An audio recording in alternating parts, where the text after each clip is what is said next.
কোচবিহারে শুরু হলো তৃতীয় বর্ষ হেরিটেজ কাপ ক্রিকেট টুর্নামেন্ট। শুক্রবার কোচবিহার লিচুতলা মাঠ থেকে ক্রিকেট টুর্নামেন্টের আনুষ্ঠানিক উদ্বোধন করেন তৃণমূল কংগ্রেসের কোচবিহার জেলা সভাপতি তথা এই টুর্নামেন্টের প্রধান পৃষ্ঠপোষক অভিজিৎ দেব ভৌমিক।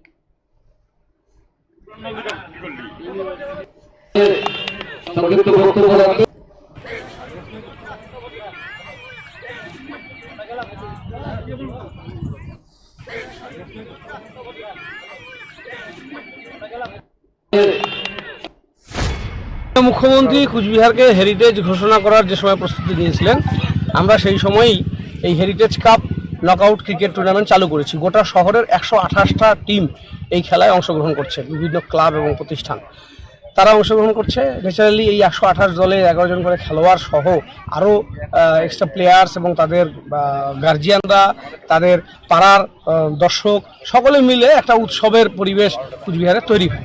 সেটা আজকে সূচনা হলো।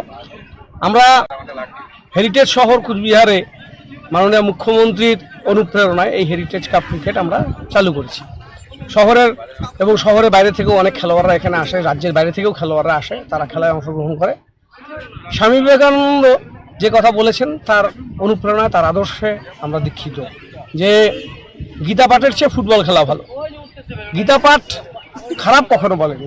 স্বামীজি বলতে চেয়েছেন যে সমাজ এবং দেশ তখনই শক্তিশালী হবে যখন তরুণরা, যুবকরা এগিয়ে আসবে দেশ গঠনের কাজে। কাজে সেই দেশ গঠনের কাজে যে যুবক এগিয়ে আসবে তাকে